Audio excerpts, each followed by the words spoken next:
Hi friends, today we will talk about how to fix or how to solve the problem of offers on Google Maps. You will click on settings. In this page you can click on apps, default apps, app settings. On above you can search about Google Maps and you will enter.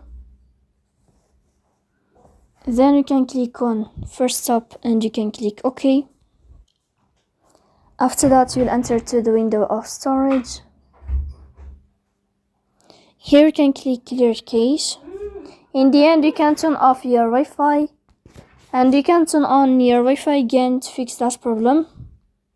So please don't forget to support us by like and subscribe. See you next time in another video, and thank you for your attention and your watching.